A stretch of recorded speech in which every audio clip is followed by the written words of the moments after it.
There we go. Now we're cooking. Okay.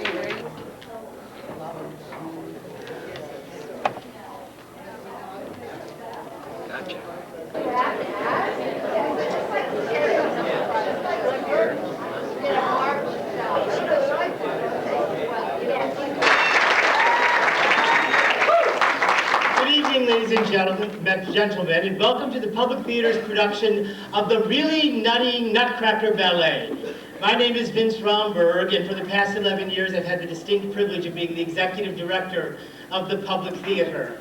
And during that time there have been a lot of people associated with our organization, for which I am eminently grateful.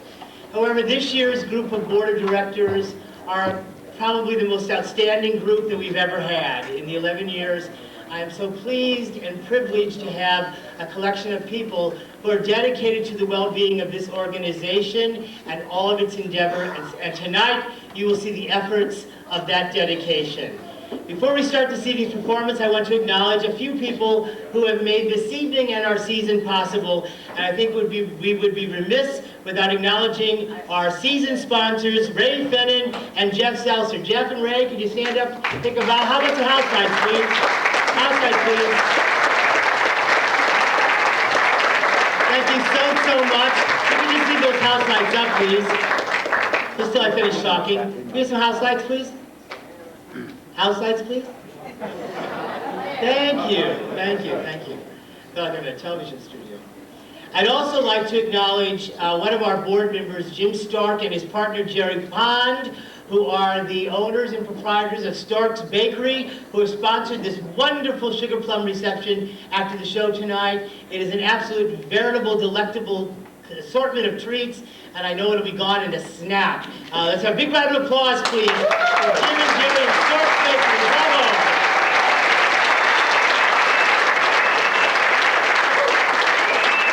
I know I don't have to encourage you to support them. I know you already do. But please, the next time you go in there, tell them thank you for the Public Theater. We really appreciate their support.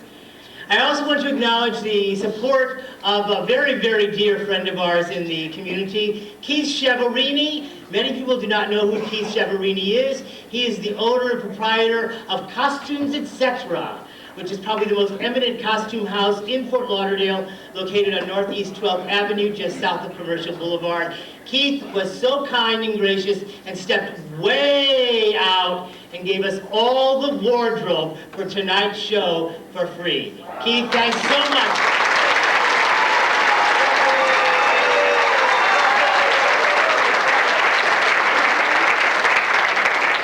There are 87 costumes in tonight's show, so it was quite a bit. Once again, I want the fundraising committee this year, we're thinking of fun ideas for fundraising, and somebody at the committee said, wouldn't it be fun if the Public Theater did things that were related to theater instead of just a raffle or a dinner or something? And I don't know if it was Norman Extract or Ray Fennon or who exactly came up with the idea, but along the way somebody said, hey, what about if we did a show? And what about if we did the Nutty Nutcracker Ballet for the holiday? And what about if the board of directors performed in it? For the last 10 weeks, these board members have been putting their time and energy together to participate in this production. It has created a lot of great spirit for our company, a lot of great unity, and of course a lot of great support. On that, for behalf of myself and the company, we want to thank first them. Bravo to our board members. Bravo.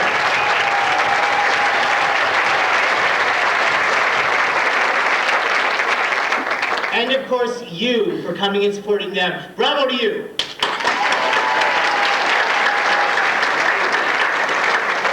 And now, ladies and gentlemen, without any further ado, it's my great privilege to introduce you to the Really Nutty Nutcracker Ballet.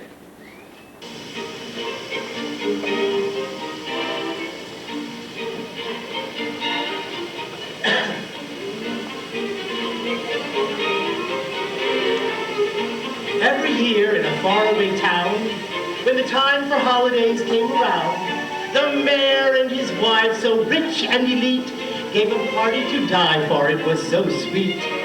The call went out to only the best. You had to be someone to be an invited guest. There was Madame Tell-All, never discreet. You'd call on her when gossip you'd see tongue and her sharp sense of humor, she brought innuendo to even the simplest of rumor. There was a romance Ramon, so suave and debonair. Not only handsome, but also a millionaire. Bravo! They say he's adored by girls far and wide, all of them dying to be the man's bride. His popularity doesn't strike me as funny.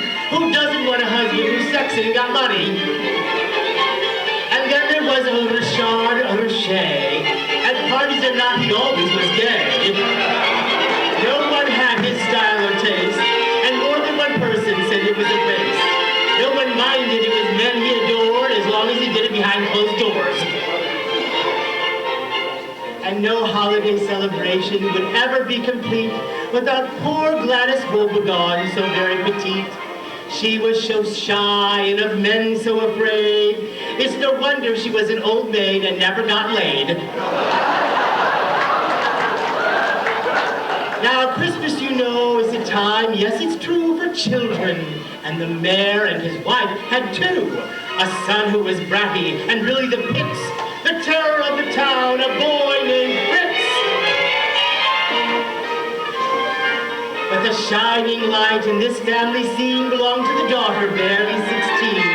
With the face of an angel and long golden hair, a sweet disposition and beauty so fair.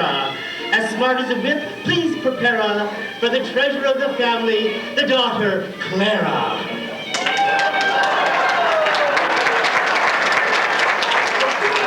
Clara was charming and awfully sweet, but the girl was cursed with really big feet.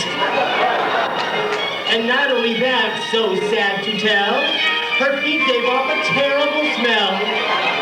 Yes, it's true, they stunk oh my, an odor that bordered on making you cry.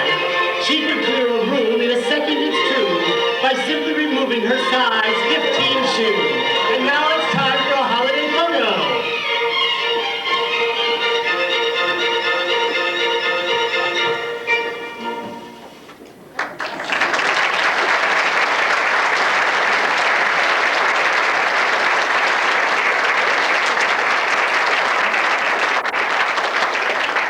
Enough of introductions, the mayor said with a glance. It's time for all to have a holiday dance.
Just then, the clock began to chime. The big bell inside rang 9 times. 9 o'clock was that special hour that always brought mystical powers. But that was the time when magic came alive, and the guest of honor would always arrive. You could feel the excitement grow higher in anticipation of the arrival of Monsieur Drosselmeyer.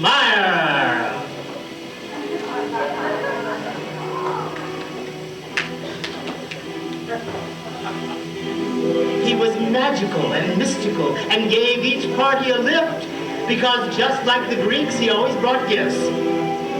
There's no time like the present for a present, he'd say, and his present with presents was the hit of the day.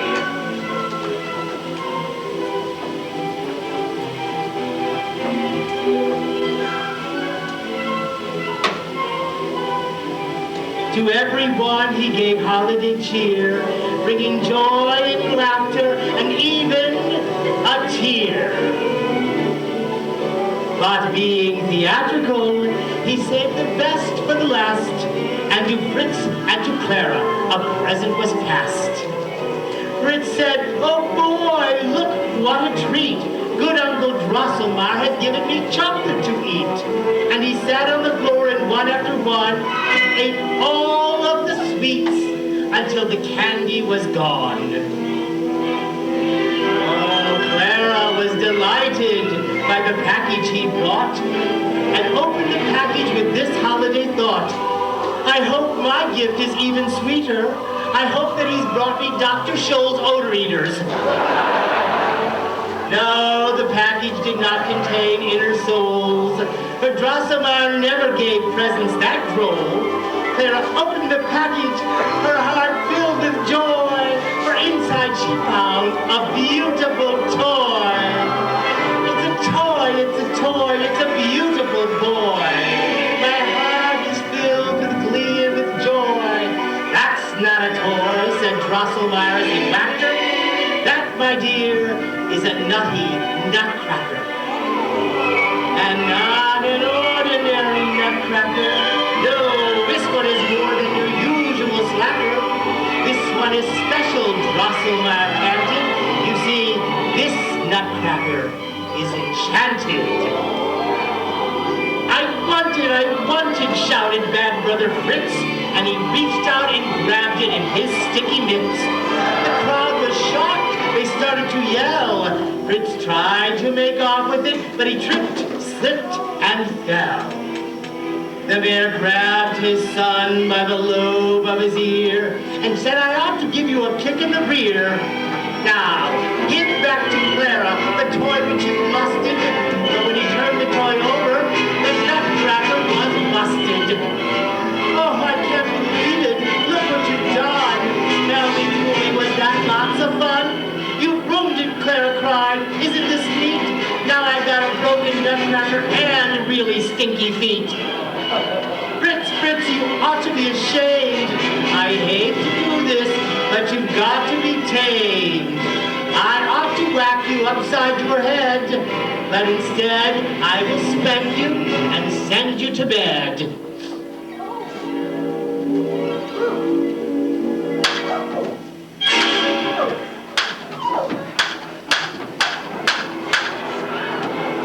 Fritz was embarrassed, you can believe, and he turned in the door when he started to leave.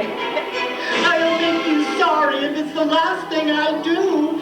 I'll get you, Clara, and your little nutcracker, too.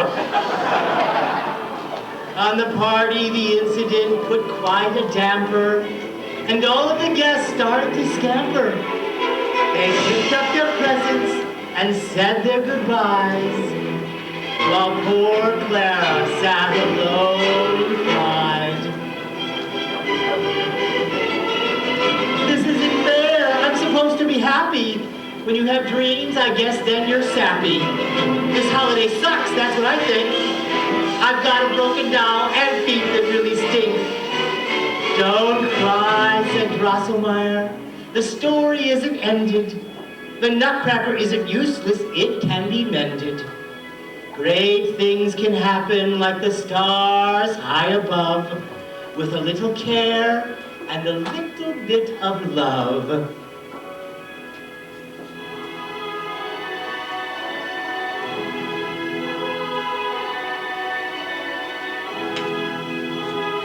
Time had grown late, and Drosselmeyer took his leave,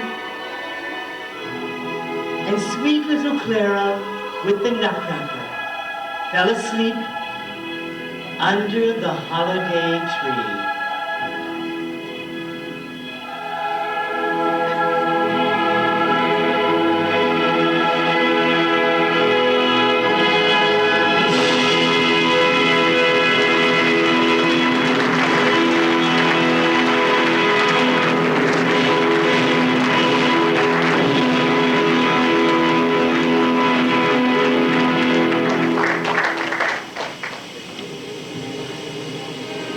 It was quite late that night when a noise was heard.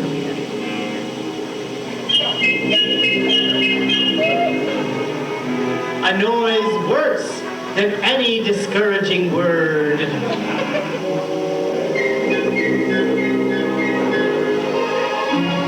Far from the corner of all the houses, there came the scampering sound of mouses.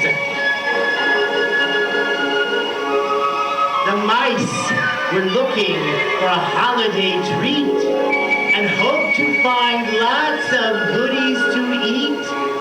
There was no way they could be prepared for the surprise when they saw the Nutcracker with their very own eyes. Look, hey look, isn't that the Joker? The one whose face is on the wanted poster?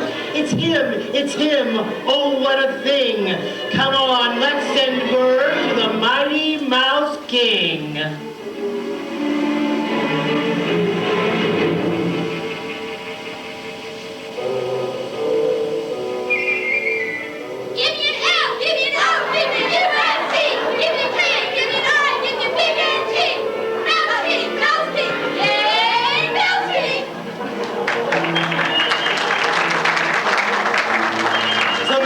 Sent semaphore right through the night. They sent out a message, an SOS all right, that at last they had found him, the one that was feared, and in no time at all, the Mouse King appeared.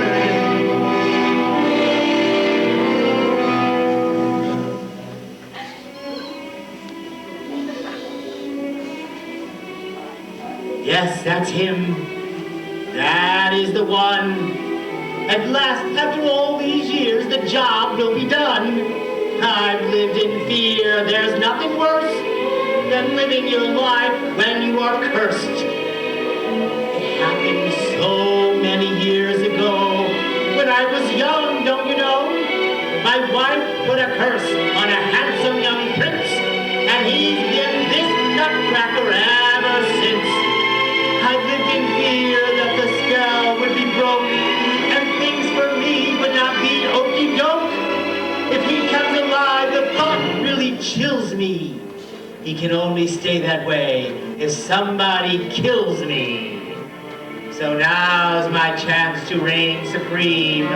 By turning my nightmare into a dream, I will destroy this wooden toy and the rest of my life live in joy. So the Mouse King approached with his saber drawn. It was his plan to do the Nutcracker harm. But before the Mouse King could make his steady poke, our dear fair Clara abruptly awoke. There's mice, she started to scream. Someone save me from this horrid thing.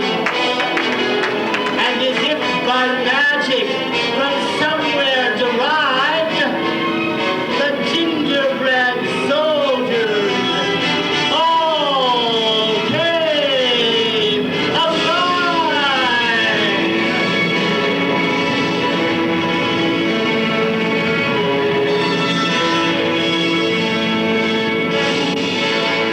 And 1, 2, and 3, they came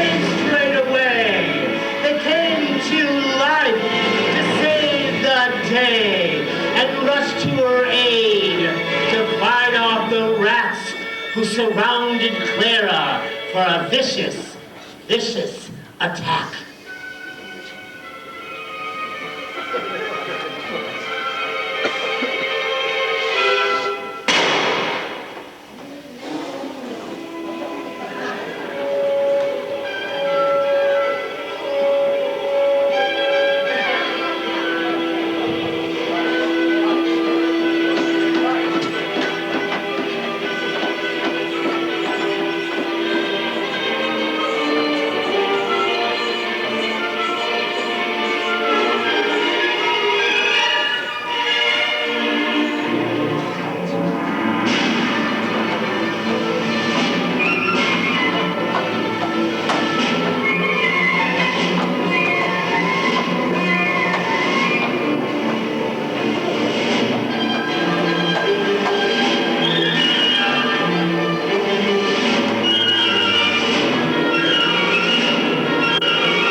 Nutcracker, what am I to do?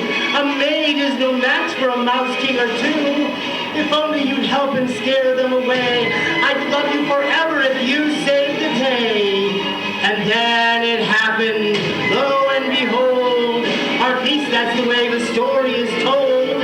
By some mystical magic surprise, the Nutcracker suddenly sprang, full-blown to life.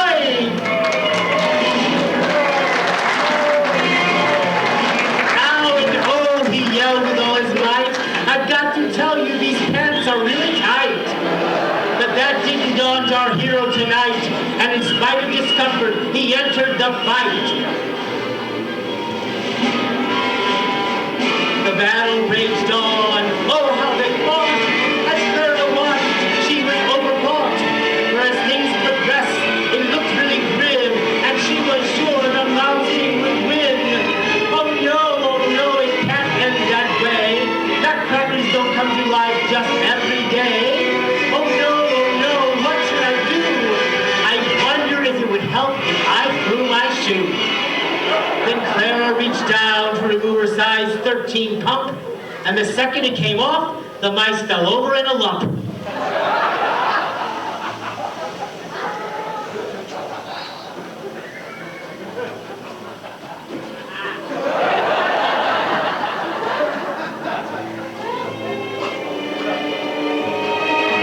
Are they dead? Are they dead? Oh, the Nutcracker said no. They've only fainted. The why, I don't know. But it doesn't matter. This way they won't stay. Before they recover, let's run away.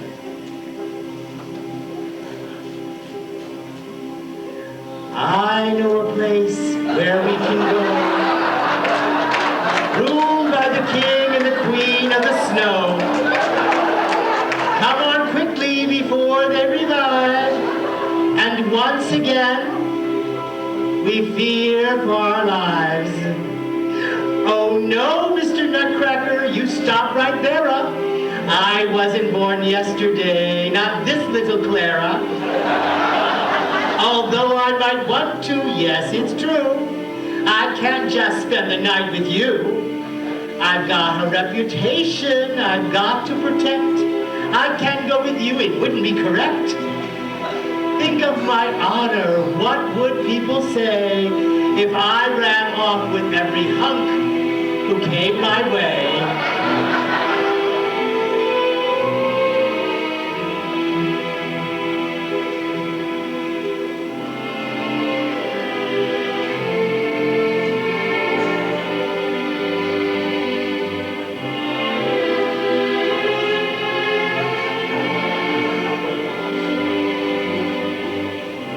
Madam, your honor will be intact. You don't have to worry, we won't end in the sack. My pants are too tight for that sort of mission.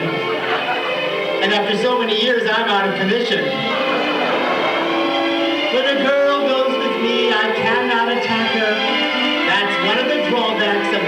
frosted nutcracker.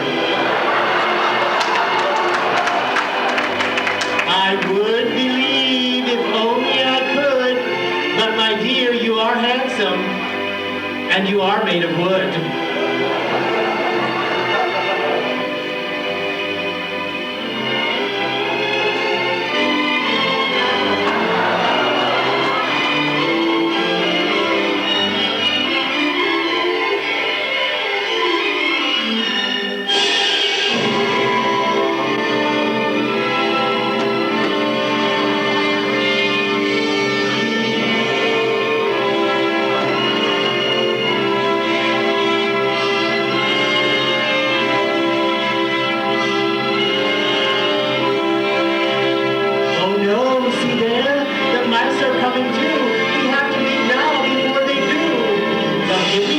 Before we start this race, I'll need an overnight bag and my makeup case.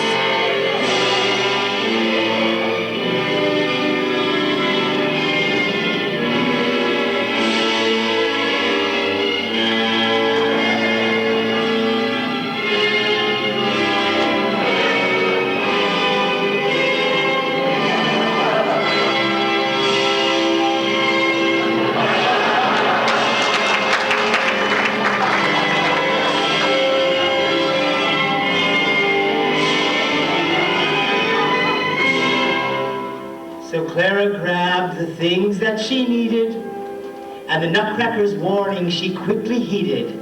They ran off, or so the story goes, and headed through the forest to the land of the snow.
Said the king of the snowflakes, look who's here.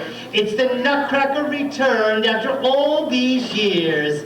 And look what else, from some far-off world, he's brought with him a lovely young girl.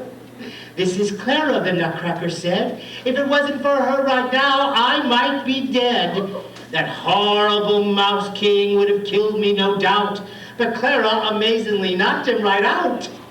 Oh my, said the Snow King, you're not only pretty, you're strong too, and I'll bet very witty. You must be hungry, the Queen said, did she? Come into the palace and let's all have tea. So Clara and the Nutcracker and the King and the Queen made their way to the palace. What a beautiful scene! For there's nothing as nice, if you know what I mean, than having a tea party with a really big queen.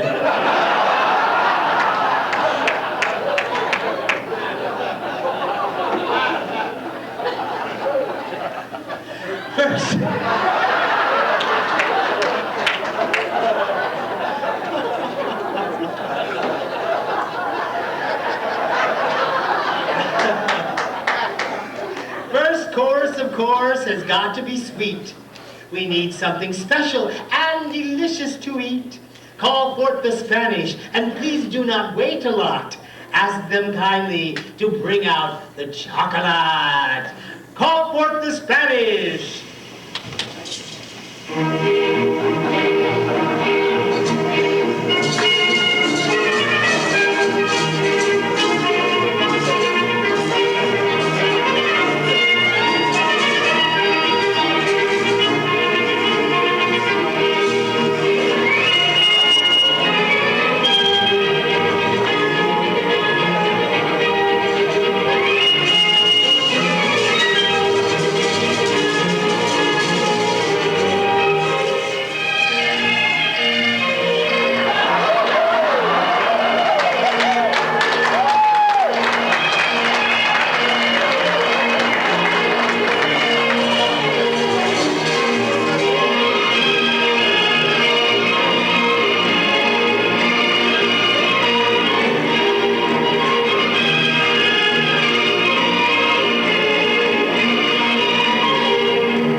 Oh my, said Clara, wasn't that fun?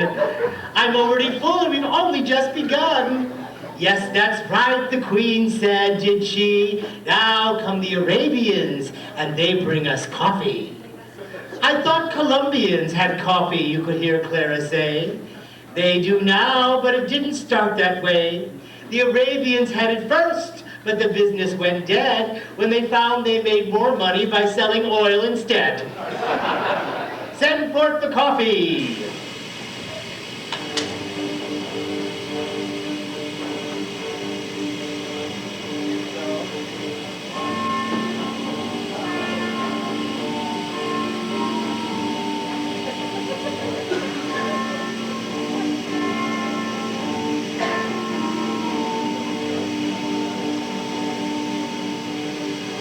Ladies and gentlemen, come closer. Have I got a girl for you?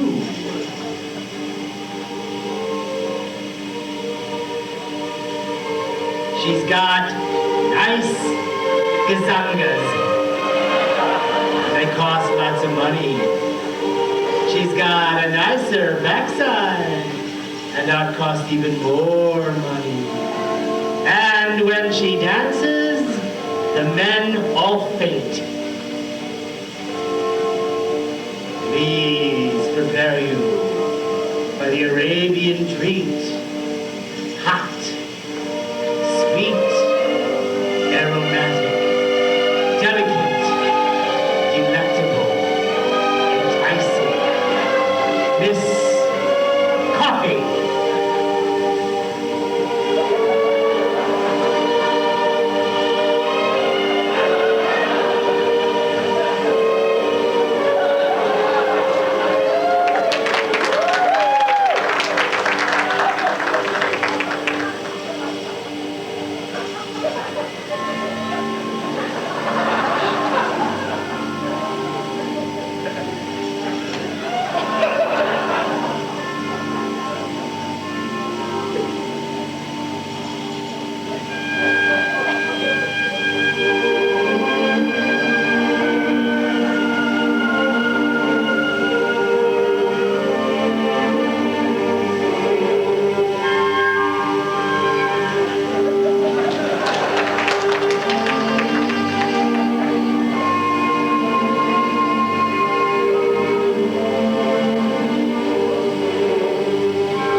my goodness, Clara said in a hush. I can't drink Arabian coffee. I'll get a caffeine rush. Would you prefer something else? The Queen said, did she? I'll call for the Chinese and they can bring tea. Tea would be nice, but I don't want to be trouble. Don't be silly, they'll be here in a double. The Chinese are quick, chop chop is the notion. That's why they have such a population explosion. Send forth the Chinese. Oh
me, what delicious tea. But it's gone right through me and now I must pee. I mean, use the powder room. Do snowflakes have those? Of course, my dear. Haven't you ever seen yellow snow? But you must not go now. The Russians are coming. Can't you hear the balalaikas humming? If you could only exercise refrainment, they're going to dance for your entertainment. Send forth the Russians.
Russians were great. I've never seen such a dance.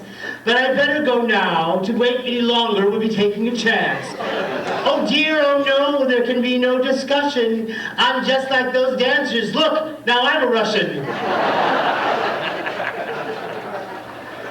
No sooner had Clara left for the John than villainy reared its head anon. For what nobody knew, the secret you see, the Mouse King had put sleeping potion into the coffee. The king, the queen began to get groggy. Even the Nutcracker's thinking was foggy. And before they knew it, they were in a heap. The king, the queen, and the Nutcracker falling fast asleep. The Mouse King entered the palace room, there to seal the Nutcracker's doom. Did you think you could run, the Mouse King said.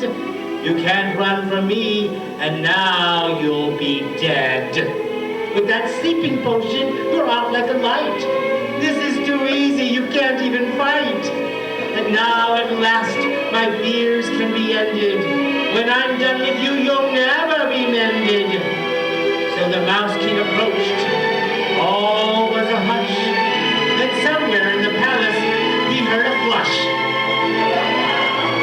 Clara had finished her bal de salon and returned to the palace room straight away and none. Oh no, she said, what a horrible thing. How did you find us, you nasty Mouse King? It wasn't hard, mice have that bent. And even more, dear, you leave quite a scent. And now I'm afraid things look really grim. No hard feelings, sweet girl, but I must kill him. Oh no, Mr. Mouse King, don't kill my joy. I'm a young girl, and he's my first real boy toy. Here, take my candy you do like to eat. Won't this do? Look at these treats. Your offer is nice, but it's not enough. Then look, you can have all of my holiday stuff. These gifts are nice, but still it won't do. Then I'll give you my dress, and I'll even give you my shoes. No, said the Mouse King, I'm begging you, no. I'll be good from now on. I'll reform even so. You'll leave us alone and be good too? Yes, as long as you don't ever take off your shoes. So Clara and the Mouse King shook paw in hand, and something magical happened in Snowflake Land. But just as all awoke from their sleeping airy, the palace received a visit from the Sugar Plum Fairy.